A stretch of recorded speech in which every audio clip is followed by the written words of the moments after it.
Alhamdulillahi Rabbil Alameen. Is the mic on? Sounds like it's on. Is it loud enough? Yes? Bismillahir Rahmanir Rahim. Alhamdulillahi wa salatu wa salamu ala Rasulillah wa ala alihi wa sahbihi wa man wala.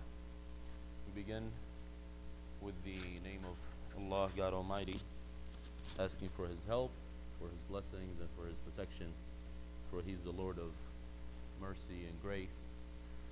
We praise Him and we ask Him to bless the Messenger Muhammad, to honor and compliment him, and to shower him with protection and grace, along with his family, his followers, his disciples and companions, and all those who take his way and follow his method.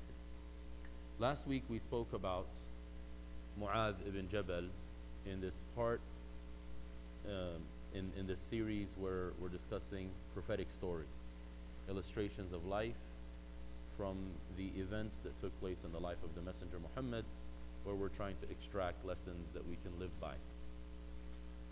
As you noticed, we spoke about Mu'adh and we mentioned that Mu'adh is one of the personalities that come to appear in the life of the Messenger in Medina.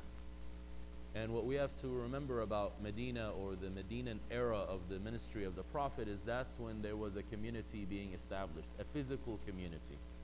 It was no longer individuals that are meeting in secret. They're meeting publicly, and they have a house of worship or a community center where they're constantly meeting. So I want to tie that background with what we have today. Again, the author here starts by mentioning that if you were to look at this man, Mu'adh, he's a young man with wide eyes. He looks handsome and he's tall. You could see brilliance shining from his eyes. You know, sometimes you can tell that someone is smart just by the way they look. We had British students in Medina when we were studying. When they say smart, they mean good looking. It doesn't mean intelligent. So here, Mu'adh is smart as in good looking and smart as intelligent. At the same time, he had this sense of this awe about him that would deserve respect simply by looking at him. Although he was just a bit over 20, as we said, so he's not very old. He had a special status with the Messenger sallallahu alaihi wasallam. One time he tells him, "Ya Mu'adh, wallahi inni la uhibbuka fillah." Last week we spent quite a bit of time just speaking about how he would call him by his first name, and he would say "Ya Mu'adh" in that particular event. This other occasion he tells him, "Ya Mu'adh," addressing him by his name again. He says, "I swear by God that I love you for God's sake." And Mu'adh responds, وَأَنَا وَاللَّهِ يَا رَسُولَ اللَّهِ أُحِبُّكَ فِي اللَّهِ. He says, "I too, O Messenger of God, I swear by God that I love you for His sake as well." Now what's interesting with this narration, although the author does not include it here, is that this is where we get one of the beautiful teachings that we are supposed to say at the conclusion of our salah, of our prescribed ritual devotion. After he tells him this, he tells them, لا تدع دبر كل صلاة أن تقول اللهم أعني على ذكرك وشكرك وحسن عبادتك. So starts it off by saying something positive, by giving him emotional fulfillment and telling him how he feels about him. Then he says, do not leave at the conclusion of every prescribed ritual to say the following prayer. "O God, help me to remember you and to mention you at all times, to be grateful to you, to express gratitude to you in actions and in words for all your blessings, and to worship you in the most excellent of manners and the most excellent of ways." That's where we get that particular dua from. It had something to do with the Prophet expressing his love to this individual. And again, whenever the Prophet expresses his love to someone, it means that individual deserves that love. There is something special about this individual, and that's why we're still learning from his life and from his experiences. On another occasion, the Messenger says, يحشر معاذ يوم القيامة أمام العلماء. I kind of mentioned these narrations about him last time, that Mu'adh, when the day of resurrection will take place, he will be ahead of all the scholars of the Muslim community. So again, although he wasn't that old, but he was able to grasp a lot of knowledge. And the Prophet spoke about him in his lifetime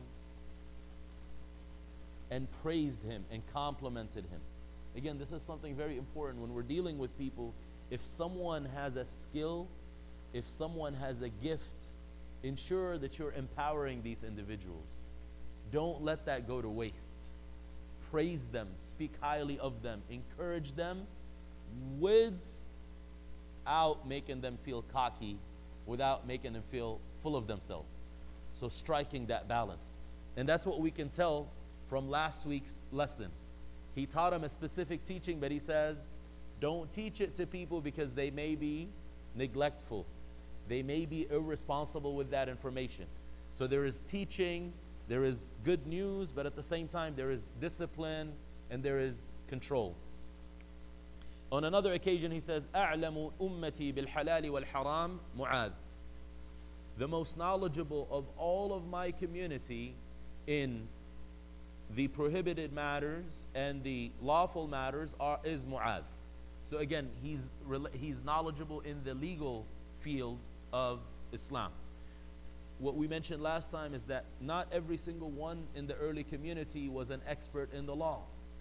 And that's not necessary in any community. If you have a community made out of lawyers, that's not called a community.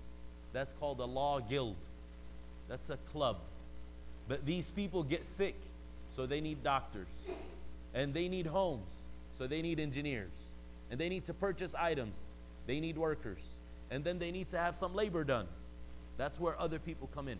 The Prophet's community was a balanced community that had people who had different specializations. Same thing for us. Now, this is very ironic because we always hear that in the Muslim community, parents tell their children, you must be a doctor. And we got plenty of doctors. The problem is that's not a very balanced community. That's definitely a community that has a lot of money, but it's not balanced. So we have to try to have a balance. Here he's teaching us that this particular companion, this particular disciple, his skill, his gift was, he was an expert in the law. He was one of 4 individuals that had the whole Quran memorized in the life of the Messenger Muhammad sallallahu alaihi wasallam. So again, that teaches us something else. Not all the companions memorized the whole Quran. Some of them had small portions of it. And it's not necessary, again, for everyone to have everything memorized. But now what is necessary is that every single individual in the community has a basic level of literacy where they are able to practice their devotions with knowledge without simply following blindly. How did Mu'adh gather and collect and bring about this status of being a legal expert and being so knowledgeable? Number 1, spending time with the source of knowledge. In that generation, the source of knowledge was the Messenger Muhammad sallallahu alaihi wasallam. Now, he didn't just spend time with him, because many people spent time with him, and some of those individuals were simply known to repeat his statements. They were able to quote him. رُبَّ حَامِلِ فِقْهٍ لِمَنْ هُوَ أَفْقَهُ مِنْهُ. The Messenger says sometimes you may carry some knowledge, but you carry it to someone who can comprehend it better than you. You're simply a tool. You can collect things, you hear a conversation, and you can relay it. But you don't know how to dissect it. You don't know how to analyze it. You don't know how to extract lessons from it. So he kept the company of the Messenger, but at the same time, he was comprehending what was taking place. He would actually come from his people's home. And then again, they were on the west side of Medina, an area called Bani Salima. And again, those of you who go there, usually people will go on a trip to a place called Al-Qiblatain. There's a masjid called Al-Qiblatain. In the time of the Prophet, that was called Masjid Al-Qiblatain. That was simply the area where this family lived. There was a tribe called Bani Salima. They lived out there, and we spoke about them before, where they wanted to relocate and come closer to the Messenger's mosque. And he told them, stay put where you're at, because your footsteps will count as good deeds for you. So he would come all the way from the west side of the city, and he would perform salah with the Messenger sallallahu alaihi wasallam, and then he would also learn from him. So he would sit in the circles of learning and studying and comprehending. When the Messenger would perform Isha, the final salah of the day, Mu'adh would go back to his people, and they were waiting for him because he's the most learned among them. Because again, the prophetic tradition is that the most learned among us lead us in worship. Now, anyone who knows how to lead salah can lead salah. That's the idea. Anyone who knows how to do it can do so. But if you're going to give the preference to someone, then it has to be someone who has more Quran memorized, someone who has more of the regulations memorized. That's basically what gives people a distinction. It's not how much money you make. It's not how much you donate to the mosque. It's not how good of a speaker you are. Worship has specific requirements and specific conditions. And in Islam, we don't necessarily have an ordainment system. Rather, it's where the scholars mention that so-and-so has reached a level of knowledge and they're able to perform certain tasks.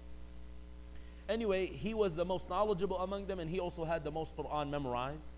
So he would perform Salatul Isha and he would lead them. Now, he already performed the obligation behind the Messenger. So this performance of his would count for him as a voluntary act, as a nafila. But for his people, it would count as the faridah, the obligation, because they had not performed it yet. So now this young man who was learned, who had the Quran memorized, he had a specific situation arise that we're going to try to learn from. One day he prays with the Messenger sallallahu alaihi wasallam, then he goes to his people, Bani Salima, and they were awaiting for him as usual. They're waiting for his arrival, and he leads them in Salatul Isha. So then he begins by reciting Suratul Baqarah, meaning after Fatiha, he starts with Suratul Baqarah. Right now, in Maghrib, when our Imam started the beginning of Ahzab, I said, MashaAllah, he's going to read the whole surah. It's a pretty long surah. Fortunately, he only read one page. Because typically, whenever you would start a surah, you would finish it off as well. So Mu'adh starts Surah Al-Baqarah, and that, for those of us who know, is the longest surah in the Quran. It's nearly 50 pages, 2.5 ajza. So 2.5 parts of the 30 parts of the Quran. And whoever was behind him thought he's going to continue this whole thing. He's going to knock it out. And he's going to read the whole thing. One of the people that were behind him, so again, this story, I want us to visualize a community that's a normal community where people have different levels. One of them, Mu'adh, is this young man who spends time with the Messenger. He's learned, he has the Quran memorized, he has the skill, he's knowledgeable. But then you have other people who don't have the same exact credentials. So there was a young man who had been working hard. He was a laborer. He was working hard all day, and he was tired and exhausted. And it was taking too long. Mu'adh would just reading, and he sometimes, again, when you hear your voice and you got a pretty voice, you just want to keep on singing, right? It's actually good. Although the person behind you, his feet may be hurting, he may have a stomach ache, but you don't actually feel what they have because you have your own vibe going. So he basically said, you know what? Let me get out of the ritual. Let me get out of the congregation and do my own salah. And then he performed salah in a very light manner. He completed his salah. And then he takes his camel and goes home. When Mu'adh finished the salah, he was told, look man, one of the people in the community, they did this. And again, this is what happens. He's the leader of the community. He has the most knowledge. So now this is being reported back to him. One of these young men, he left salah in the middle and he did his own thing and he left. So then Mu'adh had a reaction. He says, this man is a hypocrite. We hear that a lot in our community settings. We get a difference of opinion. Oh, he's a hypocrite. You just drop that word. That's almost like a natural reaction. Somebody you don't like, he's a hypocrite. Somebody performs salah a different way, he's a hypocrite. So now the problem was this word. And we have to be careful with the words that we vocalize. We have to keep our emotions under control. This word reached the young man. He heard that he was called a hypocrite. So the next day he goes straight to the Messenger sallallahu alaihi wasallam. He doesn't go to Mu'adh and say, let's have a showdown. I heard you calling me a bad name. We're going to take this. But that's what happens in the community. He goes to the responsible individual. I tell my children this all the time. They get in fights, right? One of them says something bad to the other. The other one now wants to take her rights with her own hand. If she does that, everybody gets in trouble. What's the proper approach? Go back to your parents, report the incident, and let them handle it with proper procedure. Same thing. This young man actually was wise. He says, I'm not going to confront Mu'adh. Let me go to the Messenger of God. Now, what was interesting was Mu'adh was sitting with the Messenger at that time of the report, which is beautiful. Because now he's able to defend himself. You're not talking about him behind his back. He says, O Messenger of God, me and my people, our neighborhood, our class in society, we work, we're laborers. We're basically blue collar. We're standing up all day. We are exerting effort. We are feeding our animals. We are watering our fields. And Mu'adh stays for so long with you, learning from you. And then he comes to us and he takes so long in salah. And yesterday he started reading Surah Al-Baqarah, so I felt exhausted. And I decided to just check out of salah with him and do my own salah. He claims I'm a hypocrite for that action. He reported the whole story, didn't add any spice to it. That's important, by the way. When we report stories, don't add your own spice mix in it. Just report what took place. Don't say he spoke about my mother. Did Mu'adh speak about his mother? No, he just said, innahu munafiq. That's all he said. It was just one word. So the man goes back and just reports the same story. So then the Messenger sallallahu alaihi wasallam turns to Mu'adh, questioning him, and he says, Afattanun anta. And this is the title of today's chapter. And he repeats the same word. Afattanun anta. Afattanun anta. Now, fattan comes from this word called fitna. We hear this word fitna, but many of us don't know what it means. Fitna is when you expose gold or any type of precious metal to fire and to heat to purify it from any impurity. But a fitna that takes place to you is a difficult occasion that brings maybe the worst or the best out of you, depending on the condition. But if someone is causing fitna to others, it means you are troubling people, you are pushing people away, you're making things difficult on others.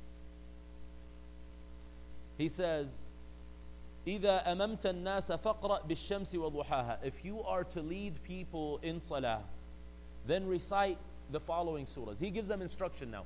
What type of surah should I read when I lead people? الشَّمْسُ وَضُحَاهَا. It's about half a page. It's in the very end of the Quran. سَبِّحِ اسْمَ رَبِّكَ الْأَعْلَى. 3/4 of a page. وَاللَّيْلِ إِذَا يَغْشَى. Again, about half a page. He says to him, justifying and rationalizing this particular teaching, فَإِنَّهُ يُصَلِّي وَرَاءَكَ الْكَبِيرُ وَالضَّعِيفُ وَذُو الْحَاجَةِ. The reason being, I know you have a lot of Quran memorized. I know you have a pretty voice. I know you learned a lot with me. I know you want to showcase that, and it's good to teach people that in its proper time and when the occasion presents itself. But he says, when you're leading people in this general salah, then recall that there is people behind you who are old in age, and there is people behind you who are weak, and there are people who may have needs, meaning they may have a limited period of time. They took 15 minutes out of their work schedule and they need to head back to work. So don't take 15 minutes in the prayer service. That's the idea. Be conscious of people's needs. Then the messenger turns to the young man, again, who's from Bani Salima, this young man from the Ansar, the residents of Medina. And he says, كيف تصنع يا ابن أخي إذا صليت? My nephew. And again, this is a beautiful way to speak to younger people. Again, depending on culture. Not everybody will accept that. Here in America, in some places, people, if they feel close to each other, they call each other cousin. They call each other cousin. So a lot of African Americans, especially in the East Coast, they call each other cousin. You're like, are you related? It's like, no, I'm not related. But they're all cousins, somehow. So he says, how do you perform salah? Tell me. So now he's questioning him. How is it that you perform the ritual? He says, I recite the Fatiha, the opening chapter. Then I testify to the oneness of God. Then I say, Allahumma inni as'aluka al-jannah wa a'udhu bika min an-nar. I ask God for paradise. I say, oh God, I ask you for paradise. I seek protection in you from the fire. Wa inni wallahi ma uhsinu dandanataka wa la dandanata Mu'adh. He says, and I swear to God, I don't know how to say the prayers that you and Mu'adh say. Because you guys make prolonged prayers. Even when you talk to God, you got so many things that you ask for. I just ask for this. I say, give me the garden of paradise, protect me from the fire. So then the Messenger sallallahu alaihi wasallam says, Inni wa Mu'adhu hawlaha nudandin. Me and Mu'adh, we're also asking for the same thing. We're just revolving around that same topic. That's our ultimate, that's the prize. And they say keep your eyes on the prize. We're asking for paradise and we're seeking protection from the fire. Then the young man says, Mu'adh is going to know what's up when he gets back home. Now, when was this occasion? This is right before the Battle of Uhud. Right before the Battle of Uhud. Battle of Uhud is 3rd year after the migration. So the Muslims are living in Medina now. They had defeated the Meccans the year before, and the Meccans are coming with a vengeance. They want to have revenge, and they come attacking Medina itself. So the young man says, what was the young man accused of? Being a hypocrite. So then he says, Mu'adh will realize my status when Quraysh comes to battle. He's going to see what I'm made out of. When the Battle of Uhud takes place, this is one of the young men who fought to defend the Muslim community, and he was killed and martyred. The Messenger sallallahu alaihi wasallam calls out to Mu'adh and he says, oh Mu'adh, what happened with the guy that was reporting you? The one that reported you to me. ما فعل خصمي وخصمك. Mu'adh responds, Ya Rasulullah, صدق الله وكذبت استشهد. Mu'adh says he humbles himself, and that's the sign of someone who's truly learning. If you fear God, then when reality and truth is presented to you, you humble yourself to it. He says, O Messenger of God, God spoke the truth and I lied. That man was martyred in the battle. Why did he say I lied? Because he had claimed that he's a hypocrite. Hypocrites, in that battle specifically, by the way, that's the first instance where the hypocrites showcased their true colors. The basically, a third of the army was people who were influenced by the hypocrites, and after they went out to the camp to start preparations for the battle, they pulled back and they went to the town. This young man was not from these people. What are some of the lessons that are extracted from the story? Now, what's interesting with the story is that many of us possibly have heard the story, but we've heard it in bits and pieces. I don't know if you've heard it all together. Meaning, we've heard one young man, or we've heard a man saying, "O Messenger of God, this is what I say when I pray, and I don't know how to say what you and Mu'adh say." We've heard that part. We've heard the part that Mu'adh leads some people in salah and takes too long, possibly. We've heard about the Battle of Uhud, but this story brings what? All these narrations together, and that's important. There's context to these narrations and to these stories.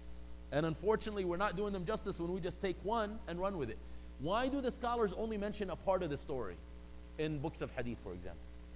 Because they're trying to only extract a lesson for that particular chapter. So for example, the dua of what do you say after salah is only going to have that part. It's not going to have the whole story, the biography of this young man or the biography of Mu'adh. But this is why the scholars say when you want to learn something in Islam, try to focus on every narration that discusses this aspect. And then you can learn a holistic, you can get a holistic understanding of it. So some of the lessons that are extracted from the story. The first one is that the difference between the importance of the act of worship and how we are to perform it. Although salah, or prescribed ritual devotion, is the most important of all the teachings of Islam after the statement of faith. The Messenger calls it the pillar of Islam. He calls it the coolness of his eye and the eyes of the believers, meaning what brings them complete satisfaction. However, if you perform this most sacred act improperly, it is not appropriate. So he says, when you make it difficult on those that you're leading, that's a mistake. And the Messenger of God himself, sallallahu alaihi wasallam, gets angry due to that. And then he also reprimands the one who does it. What I want to learn from this is many of us don't actually ever experience that. We rarely will have someone who has the whole Quran memorized. Alhamdulillah, some communities are blessed with that. And mashallah, a lot of the ones who have the Quran memorized, they realize, look, we're in America. People got work. They're just going to cut it short. They typically don't exceed 5 to 7, 10 minutes max. The only time the time exceeds is in Ramadan when people tell them, look, we want you to read a lot. What can we learn from this particular thing? This is a message, by the way, directed to those who come to the mosque. Don't drive people away. That's the title of today's lecture. Afattanun anta means don't drive people away from the community with your religiosity. That's the key. Mu'adh was learned. He was doing something beautiful. Because again, in the end of the day, you can always say, what sin was he doing? He was reading Quran. Every letter you get what? 10 good deeds. Every 10 good deeds are multiplied 700 times. You're getting so many good deeds in salah. Why are you complaining? Because he has the right to complain. This is not the appropriate time to take your sweet time. Respect people and respect their time. And realize that this is an obligation. If you are on your own performing a voluntary act, take your sweet time. But that's another thing that we have a problem with. It becomes much easier for us to showcase religiosity in public, and we don't have any religiosity in private. That's why people get emotional when they're in the congregation. Everybody cries in dua. Why don't you cry at home when you pray? It's like, I don't even pray at home. How come you're crying in salah? Because everybody's crying. It's called peer pressure. You know, even if you don't want to cry, if someone's crying, you get emotional. Sometimes my daughters cry and I'm like, I just want to cry right now. I don't know what to do with myself. I'm supposed to comfort them, but I'm like, the best thing to do is just join them. If you can't beat them, join them, right? But the key here, and this is something I heard earlier today, is that what's beautiful about our acts of worship is we have a private portion of them that no one is aware of. And that's why the Prophet says, do not make your homes graves. Make sure that you perform salah in your homes. Which salah? Not the 5 daily obligations, the extra ones, the voluntary acts. So that's key. So you're reserving something for your house. Anyway, the point here is clearly Mu'adh was misinformed. And that's why he became such a special person. You have to make mistakes in learning. If you're not making mistakes, it means you're not really learning. If you're perfect, it means you're not doing anything because you're just stagnant. But Mu'adh was learning from the Prophet. He was trying to practice, and the mistake allowed him to learn from his mistake. He never repeated this again, and we're going to see that later on. When the Messenger of God became angry, he never reprimanded anyone who took a long time performing Salatul Fajr. Because typically at that time, everybody woke up at Fajr, there's no work. This is like the beginning of the day. There is a good time window where you can take your sweet time. So he never actually gave a lecture to somebody who took too long in Salatul Fajr. But at the same time, it says throughout the Prophet's life, he wasn't recorded to have been as angry as he was with an imam that prolonged Salatul Fajr. Although he himself would prolong Salatul Fajr, he knew who he had with him. But again, depending on the situation and the time and the circumstance. And he says, Ya ayyuhan nas inna minkum munaffirin. Oh people, some of you drive people away. فَأَيُّكُمْ أَمَّا النَّاسَ فَلْيُوجِزْ. Whoever leads people in the prescribed ritual, make it short and brief. This doesn't mean you compromise. It doesn't mean you don't perform the ritual properly. The Prophet ﷺ is the same person that received revelation that says, وَقُرْآنَ الْفَجْرِ إِنَّ قُرْآنَ الْفَجْرِ كَانَ مَشْهُودًا. Recite Qur'an at Fajr time, during dawn. Surely the Qur'an that's recited in the dawn ritual is witnessed by the angels. Another time, of course, we hear the Prophet reprimanding one of the closest people to him, a man by the name of Usama. Usama ibn Zayd was called Hibbu Rasulillah, the beloved of the Messenger of God. Zayd, by the way, is the young man that was adopted by the Messenger, and his nickname was Zayd ibn Muhammad. And then the verses that were recited at Maghrib, that basically abolished adoption in the sense of assuming someone to be your biological child, although they're not. You can be a foster parent, you can adopt someone, but don't give them your biological lineage. You can't do that because that's not appropriate. You got to attribute them back to their real fathers, if they are known. If they're not known, then you just say, he's my Mawla. He's related to me through association, not through blood ties. Usama ibn Zayd one time killed a man in battle. And we'll have a lesson about that. The man had says, La ilaha illallah, which spares your blood. Even in the middle of the battle, it spares your life. He was fighting in battle. And he was placed in this role and on this post by the messenger himself. But the Prophet was extremely angry with him. And he says, what are you going to do with this statement on the Day of Judgment?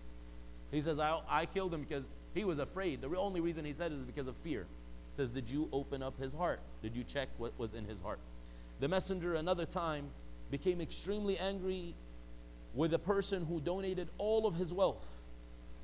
So the messenger took that money and threw it back at this guy.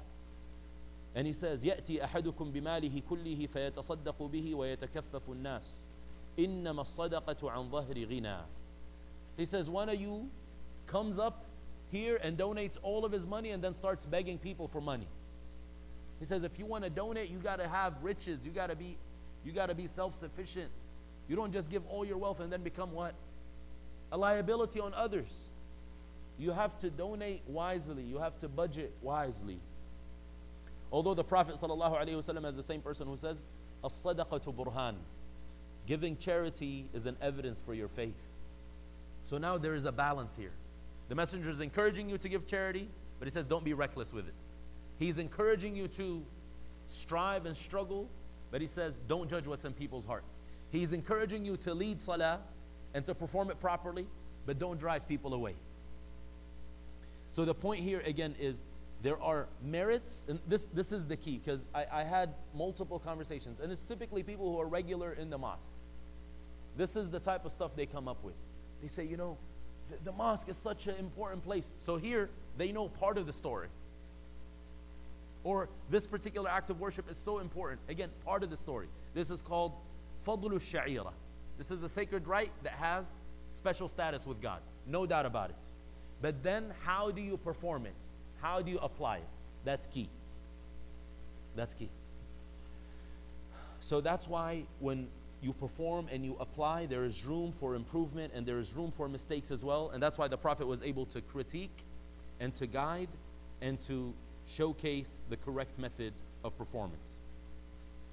Now, the same thing here happens with many other good deeds. So the author is saying, just like some people take too long in leading people in salah, which is the most important action that we have in Islam, some people make great mistakes in deciding to wage war against the enemies of the Muslims. You're supposed to defend your lands. You're supposed to raise the banner of Islam. But when you do so recklessly, what happens? Application. You destroy yourself and you destroy so many other innocent bystanders. And that's very important, and we have to call it out. Because that's what people say. They're like, but, you know, we're fighting the enemies. That's not your job right now. That's not the way to do it. Just remember this example. Person's leading, he says, but I'm only reciting Quran. It's the speech of God. That's not how you recite Quran when you lead people. Let's say we're having a lecture right now, and a brother or a sister comes and they decide to practice their Quranic recitation in the middle of our lecture. I'm talking, you guys are listening, and someone sits here. In fact, they bring another chair and they start reading out loud. أعوذ بالله من الشيطان الرجيم بسم الله الرحمن الرحيم. Would you guys get angry? Or would you say, it's the speech of God. How can you get angry? Thank you so much for breaking our class, right? Because we were just bored to death. We didn't come here on purpose, intentionally. We came to listen to you, right? So it's not the virtue of the deed, rather it's the proper way of applying the deed. That's something extremely important. He says, some people make the mistake of commanding good or forbidding evil. And that happens quite a bit in the mosque. You may see somebody with a mistake. Recently, a sister told me, yesterday. So this sister just recently embraced Islam. A few weeks ago, she goes to the mosque and she takes her mother with her. Her mother is Catholic. This is the first time the mother goes to a mosque. She takes her on Friday. You know how Friday is, right? So the mom did not have a scarf on. So a lady came and volunteered a scarf. Here, sister, I have something for you. Is there anything wrong with covering? No. But that's not the way you do it. Now, I have other stories where somehow you'll be in the mosque and someone throws a sheet on you. You know, all of a sudden you notice yourself being draped, like with a curtain. So performing the deed has specific prescription. Sometimes people will do something that causes others to run away from the religion. Sometimes they're given a lecture, or they're preaching, or they're teaching, but they're so awful in doing it that it runs people away. Always remember the Prophet's words, أَفَتَّانٌ أَنْتَ. Are you causing people to run away? Are you pushing people away? So he says, making mistakes in establishing the ritual acts of worship is something that we should expect to take place. All these examples that we give, this is not to say that these things are not going to, they will take place and they will continue to take place. Because we're not awaiting for the community to all be messengers of God.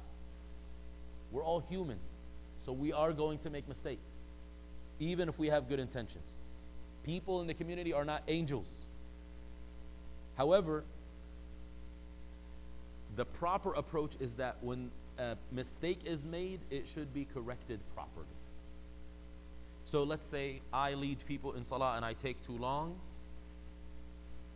I can't use the example and the rationale because, again, some people, what they do is they use religious evidence for the mistake that they make. So he says he leads people in long salah, and then he says, وَإِنَّهَا لَكَبِيرَةٌ إِلَّا عَلَى الْخَاشِعِينَ. He describes salah and he says, salah is a big deal. The only ones who can handle it are those who fear God.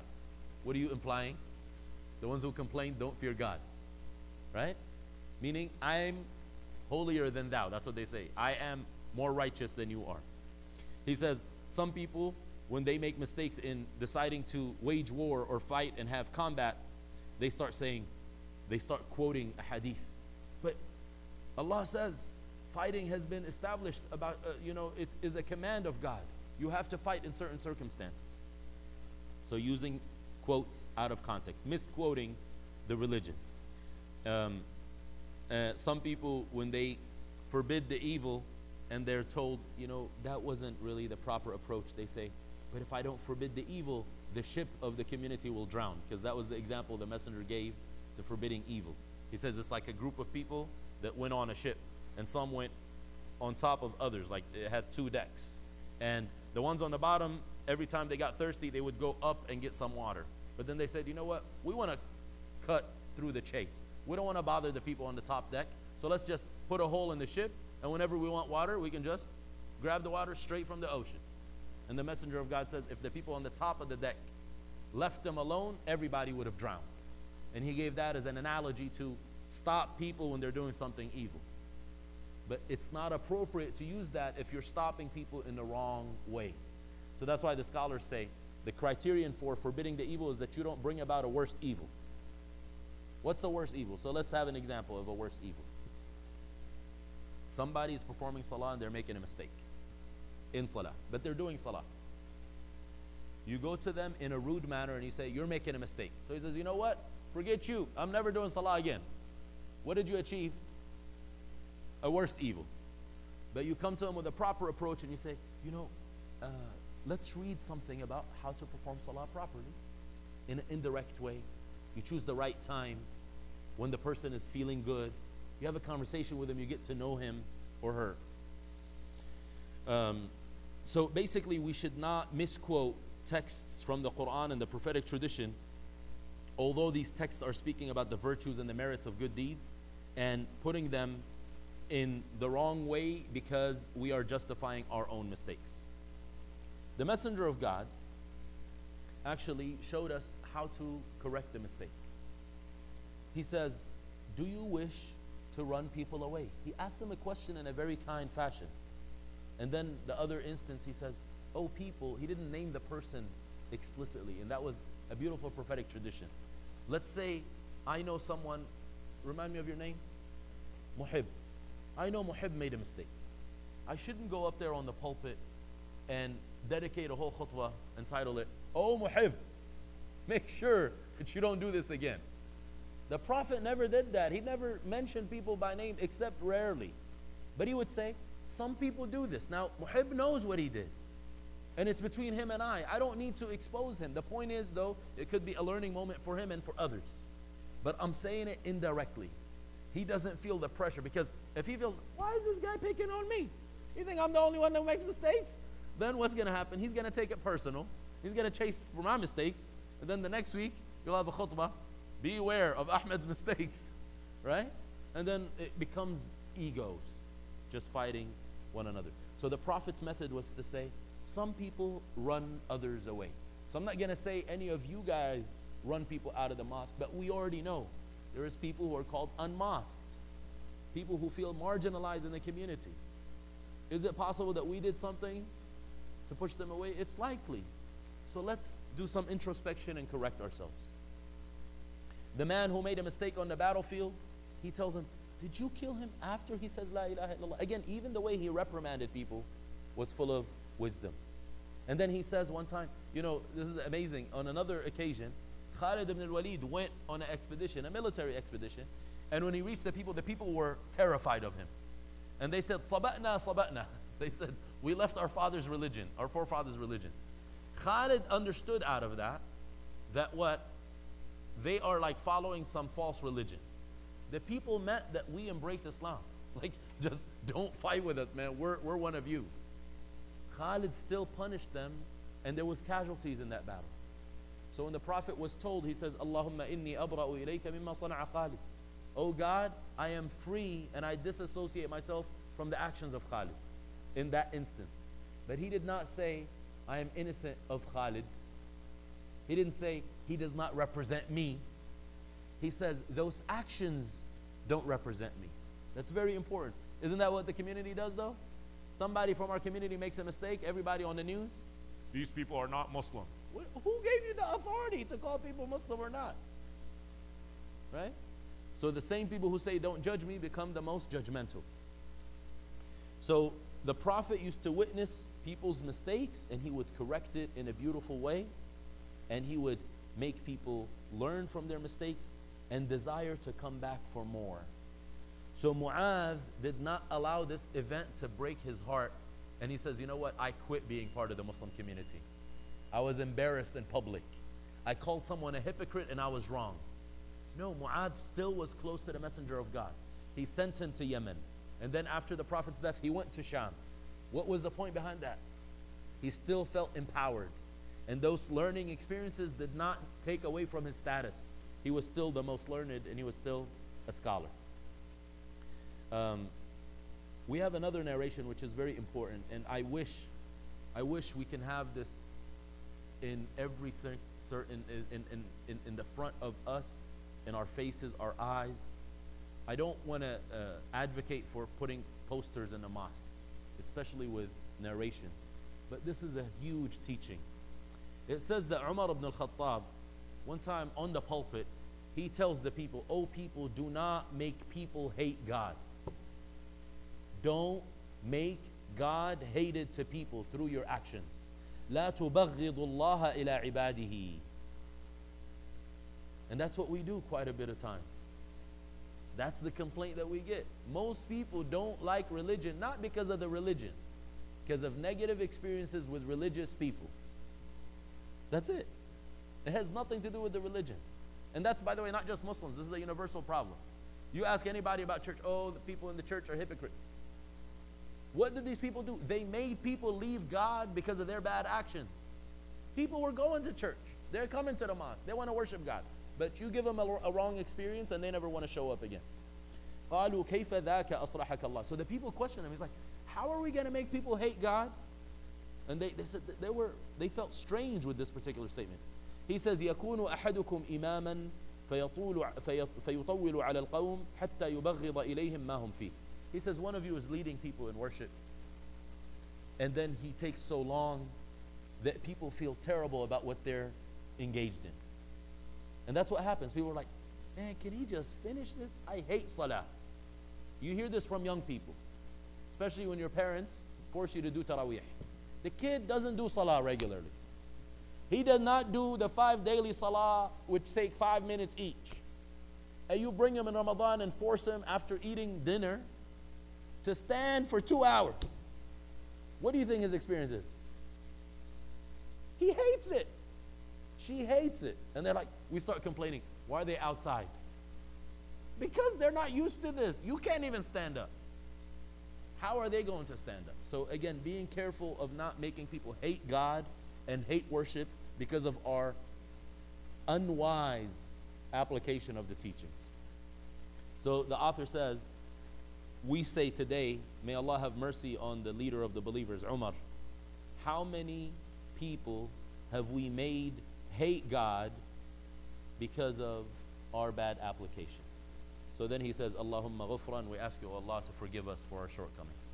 So again, the lesson for all of us is to try our best to make people fall in love with God and with worship, and to stay away from anything that's going to make people hate God and hate worship. Allahumma a'inna ala dhikrika wa shukrika wa husni ibadatik. We ask you, Allah, to help us to remember you and to mention you at all times, to be grateful to you for all your blessings, and to show gratitude in words and in deeds, and to worship you in the best of ways, in the most excellent of manners, on your terms. Allahumma أرنا الحق حقا وارزقنا اتباعه وأرنا الباطل باطلا وارزقنا اجتنابه ولا تجعله ملتبسا علينا فنضل. Show us the truth as truth and allow us to follow it. Show us falsehood as falsehood and keep us away from it. And don't make it ambiguous for us where we will be led astray. اللهم آتنا في الدنيا حسنة وفي الآخرة حسنة وقنا عذاب النار. We ask you, Allah, to give us the best of this life, to give us the best of the next life, and to protect us from the fire. اللهم إنا نسألك رضاك والجنة وما قرب إليها من قول وعمل ونعوذ بك من سخطك ومن النار وما قرب إليها من قول وعمل. We ask you, Allah, for your pleasure and for paradise and everything that draws us close to it. We seek your protection from the fire and from your anger and anything that draws us close to them. اللهم إنا نسألك حبك وحب من يحبك وحب عمل يقربنا إلى حبك. We ask you, Allah, to be beloved by you, to love you and to be beloved by you. We ask you to love those that you love and those that have loved you properly. We ask you to love those righteous actions that will allow us to gain your love and your favor. We ask you, Allah, to help us to implement the teaching of today, not to push people away and not to drive people away from God or from religiosity, not to drive people away from religious experiences because of our bad application. We ask you to grant us the wisdom that you granted Mu'adh. And we ask you to help us to follow the teachings of our Messenger Muhammad when we see people making mistakes, correcting them with mercy and with grace, correcting them with compassion and with empathy, and helping them see the truth and the right way without hurting their feelings and without breaking their hearts. اللهم صل على محمد وعلى آل محمد كما صليت على إبراهيم وعلى آل إبراهيم إنك حميد مجيد. اللهم بارك على محمد وعلى آل محمد كما باركت على إبراهيم وعلى آل إبراهيم إنك حميد مجيد. We ask you, Allah, to bless the Messenger Muhammad, to honor and compliment him, to elevate his mention and rank, and to shower him with protection and grace, along with his family and his righteous followers, as you did with Ibrahim, his family and righteous followers in the past. Surely you're the one that deserves all the praise, and you're the one with the most glory and the most honor. سبحانك اللهم وبحمدك أشهد أن لا إله إلا أنت أستغفرك وأتوب إليك. God Almighty is far above any imperfection. We testify that He's the only one deserving of worship. We praise Him, we seek His forgiveness, and we repent to Him. Wassalamu alaikum wa rahmatullahi wa barakatuh. Adhan, please. Who's our